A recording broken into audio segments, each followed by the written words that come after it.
Hi everyone, I'm Dr. KJ Foster. Welcome to Fostering Resilience, where I bring you everything you ever wanted to know about addiction recovery.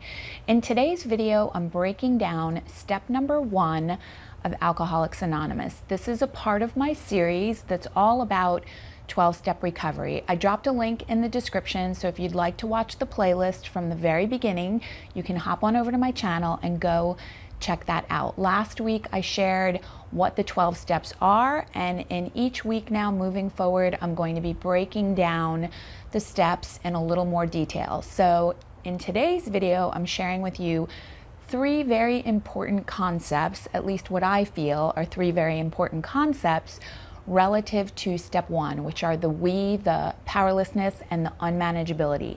And then at the end of the video, I'm going to be sharing with you some specific tips on how to go about actually doing step 1. So be sure to stick around for that, because I'm also going to be sharing with you my comment challenge winner for today, and also want to remind you that even though throughout this whole series I'm sharing with you the 12 steps relative to alcohol, that the 12 steps can and are applied to a multitude of other different issues. So just replace the word alcohol with drugs, sex, food, relationships, and you can apply the steps to, like I said, virtually any other issue. So if alcoholism is not your issue but something else, hopefully you will still find this information beneficial. And if you're somebody who is interested in learning more about 12-step recovery and specifically the steps, then you are in the right place. So let's get started.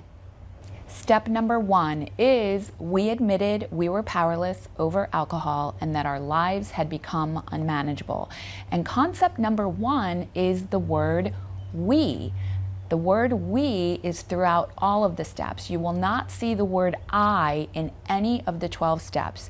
And so it says, again, we admitted that we were powerless and that our lives had become unmanageable. And it's worded that way for a reason, because the steps are meant to be done with another person. And it also references the group, the importance of the support group. So even though you are watching this video, and hopefully this will be helpful to you, that I would recommend that you're not doing the steps based upon this video series, that you're doing the steps face to face with another human being, because it's really important to have that face to face and that eye to eye contact with another person when you're doing the steps. They're meant to be done together. You're meant to be a part of this group, this fellowship. There's power in the connection with another human being, and there's even more power in connection with more people and a group of people. So this is a very important part of step 1 and all of the steps. Concept number 2, powerlessness. And this, I think, is a concept that is difficult for some people to understand. And I'm going to give you an example of my own experience to illustrate this point. And so I have 11 years, will have 11 years of sobriety in July. But prior to this 11-year period, I had struggled and had wanted to stop drinking for about 5 years. So I would want to stop, I would stop, and then I would start, and then I would stop, and then I would start. And when I was first exposed to 12-step recovery and I saw this step, I really didn't understand it. I mean, I saw it, I read it, and I thought to myself, I don't get it. I don't feel like I'm like powerless over alcohol, and I didn't feel like my life was unmanageable. And at that point in time, it wasn't. So I wasn't really ready. I hadn't really, I believe, like fully crossed over into addiction at that point, because I was more of like a binge drinker. And it wasn't until towards the end of my drinking that I got to the point where I wanted to stop, and I absolutely could not stop on my own. And I finally understood this concept of powerlessness, that I was powerless. Like once I put the alcohol in my body, I was powerless over being able to stop. And I was powerless over being able to stay stopped on my own. based upon my own willpower. And I think that this is an especially difficult concept for people who are binge drinkers to understand, because they say to themselves, well, I can go for months without picking up a drink. But the key is that, yes, maybe you can go for months and months without picking up the drink, but what happens when you do pick up the drink? When you do pick up the drink, you know, that compulsion kicks in. And this is where the concept of alcoholism being this like allergy to alcohol, that once the alcohol goes into the system, then the compulsion kicks in and the craving kicks in, and then you cannot stop until you're either blacked out or, you know, something else happens. And yet that person will say, but I'm not powerless because I stop. And the issue is that, yes, you may stop for a period of months, but then once again, once you put the alcohol in your system, you are once again powerless. So really understanding this concept of powerlessness is key. Concept number 3, unmanageability. So just like the powerlessness in concept number 2, unmanageability was something that initially was really hard for me to see. And I believe that that's common for some people, not everyone, but for some people, is that it's because of the level of denial that is present in virtually everyone who struggles with addiction, that it's often hard to see the unmanageability. For example, I was working, I was showing up for work every day, although I was not the best that I could be by any means based upon my drinking. I was also a single mother who was taking care of 2 kids. And again, I wasn't being, you know, the best that I could be when it came to being a mother, but I was doing it. So it was very difficult for me to see the unmanageability until, of course, I wound up getting a DUI and found myself in jail. And this is where, you know, the consequences of our behavior are really what is necessary to break through that denial. So people come in to recovery and they clearly see the unmanageability if they've been arrested, if, you know, that they, you know, terrible things have happened as a result of their drinking or whatever other compulsive behavior they're engaging in. It's really all about the consequences, because had it not been for the consequences, I would not be sober today.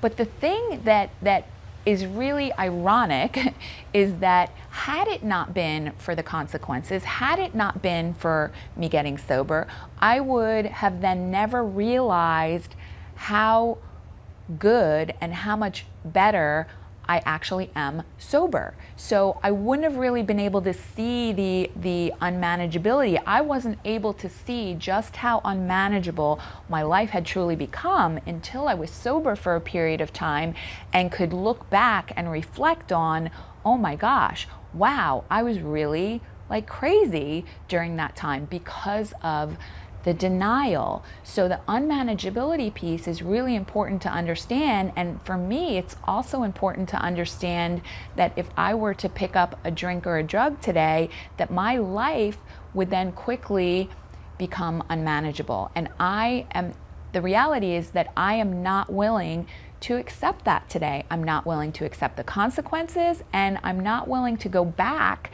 to a place where I'm not living, breathing, and being at my best, at the best that I can possibly be. So I've realized through my recovery, through my sobriety, that I am better sober than I ever was drinking. And so unmanageability, powerlessness is really critical to understand, but it's often not understood, especially the unmanageability, until we get a little bit of clarity, until we're able to put the substance or the behavior down for a period of time and start to gain some clarity and break through that denial. Okay, now here are a couple of suggestions on how to go about doing step 1, because I believe that step 1 is a little bit more than just intellectually admitting to the fact that, you have become powerless over this compulsion, whatever it is, whether that's alcohol or whatever. Step one is often referred to as the only step that we have to do perfectly, meaning that if I don't, surrender, if I don't admit to my powerlessness over alcohol and the unmanageability that happens when I put alcohol into my system, then that means if I engage in that behavior again, then I'm going to wind up right back in the same position. So that's where it's like, okay, this understanding of moving forward and committing to abstinence from that behavior is critical. But beyond that, because it's so easy to go back into that denial, which I did over and over and over again, that I think that doing some exercises to help to reinforce these concepts is really helpful. So what I recommend to people, and what I hear from others that have done the steps, all different types of ways in terms of assignments, is that you write down all the ways in which you are powerless. So all the things that you are powerless over in your life, and really starting to understand this idea of powerlessness and just how many things in our life that we are powerless over. And then also writing down the ways in which your life has become unmanageable as the result of your compulsion, as the result of your drinking, and looking at, it's really about trying to break through that denial and really solidify the acceptance of the reality of your situation that these exercises help with.